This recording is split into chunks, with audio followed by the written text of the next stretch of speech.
ராஜ்குமார் பெரியசாமி அவர்களோட டைரக்ஷன்ல தனுஷ் அவர்களோட நடிப்புல நெக்ஸ்ட் வெளியாக உள்ள படம் தான் வந்து D55. இந்த படத்தோட டைட்டில் கார்டு அனௌன்ஸ்மெண்ட் இன்னைக்கு 6:30க்கு வெளியாகும் அப்படின்ற மாதிரி நேற்று அனௌன்ஸ்மெண்ட் பண்ணியிருந்தாங்க. அந்த மாதிரி சொன்ன டைமுக்கு வந்துருச்சு.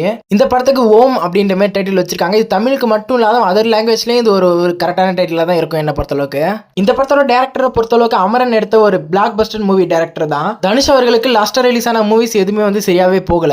இட்லி கடையா இருக்கட்டும், கர மூவியா இருக்கட்டும், ரெண்டு படமே என்ன பொறுத்தளவுக்கு நல்லா தான் இருந்துச்சு. ஆனா வந்து தியேட்டர்ஸ்ல அவ்வளவா ஓடல. இதற்கு இடையில தேரே இஷ்க் மெயின் அப்படின்ற மாதிரி ஹிந்தி படம் வந்து ரிலீஸ் ஆகிருந்துச்சு. அந்த லாங்குவேஜ்ல அது ஒரு பிளாக் பஸ்டர் மூவியா இருந்துச்சு. ஆனா தமிழ்ல அவ்வளவா வந்து சரியா எதிர்பார்ப்பும் இல்ல, அதை ஓடவும் இல்ல. சரி, இப்போ நம்ம அனௌன்ஸ்மெண்ட் வீடியோக்கு வரலாம். அதுக்கு முன்னாடி நம்ம சேனலுக்கு புதுசாக தான் சப்ஸ்கிரைப் பண்றேங்க. இந்த வீடியோ பார்க்கக்குள்ள ஒரு மலைவாழ் கிராமம் மாதிரி இருக்குது. அங்க வந்து மிலிட்ரிலாம் வந்து நிறைய அந்த கிராமத்து மக்களை வந்து நீல் டவுன் பண்ணி வச்சிருக்காங்க. அங்க நிறைய பேர் ஃபேஸை பார்க்கக்குள்ள சில பேருக்கு பயமும் இருக்குது, சில பேருக்கு கொஞ்சம் துணிச்சலா நம்மளை காப்பாற்ற வருவான் அப்படின்ற மாதிரி இருக்காங்க.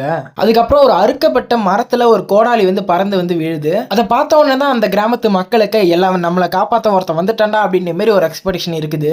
அது வேற யாரும் இல்ல, நம்ம இந்த படத்தோட ஹீரோ தனுஷ் அவர்கள் தான். தனுஷ் அவர்கள் வந்து இந்த படத்துல இருந்து மலை அரக்கன் அப்படின்ற மாதிரி மீன் பண்றாங்க. அவரோட ஐசா காட்டுக்குள்ள கோபத்தோட இருக்கிற மாதிரி தெரியுது. அதுக்கப்புறம் அந்த மக்களை வந்து அவரெல்லாம் காப்பாத்துறாரு, எல்லாரையும் அடிச்சுட்டு. இந்த சீன்லாம் பார்க்கக்குள்ள எங்கேயோ பார்த்த மாதிரியா அப்படின்ற மாதிரி தான் இருந்துச்சு. வேற எந்த படமும் இல்ல, நம்ம புஷ்பா படம் தான். தமிழ் சினிமாவின் புஷ்பா அப்படின்ற மாதிரி சொல்லலாம். ஆனா இந்த அனௌன்ஸ்மெண்ட் வீடியோ மட்டும் வச்சு எதையுமே வந்து முழுசா சொல்ல முடியாது. ட்ரைலர்லாம் வரட்டும் பார்க்கலாம். தனுஷ் அவர்களோட லுக்கை பொறுத்தளவுக்கு நல்லாவே இருக்குது. ரீசெண்டா வர மூவிஸ்ல எல்லாத்துலயுமே வந்து ஒரு கொஞ்சம் சைலண்டான கேரக்டர்ல பிளே பண்றாரு. இந்த படத்துல அதுக்கும் ஆப்போசிட்டா இருக்கிறதுக்கு நிறைய வாய்ப்புகள் இருக்கு. அதுக்கப்புறமா தான் இந்த படத்தோட டைட்டில் கார்டை போடுறாங்க ஓம் அப்படின்ற மாதிரி. டெக்ஸ்ட் எல்லாம் எல்லாமே நல்லா இருக்குது.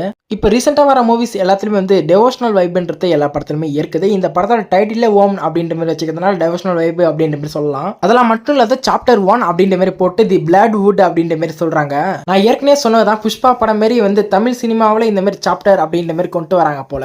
இந்த படம் நல்ல பிளாக் பஸ்டர் ஹிட் ஆச்சுனாக்கா கண்டிப்பா சாப்டர் 2 சாப்டர் 3 வரதுக்கு வாய்ப்புகள் இருக்குது. சூர்யா அவர்கள் ரொம்ப வருஷம் கழிச்சு ரீசெண்டா வந்து கம்பேக் கொடுத்திருந்தாரு கருப்பு படத்துல. அந்த மாதிரி தனுஷ் அவர்களுக்கும் இந்த படத்தின் மூலமா கம்பேக் கொடுக்குறாரு அப்படின்றத வெயிட் பண்ணி தான் பார்க்கணும்.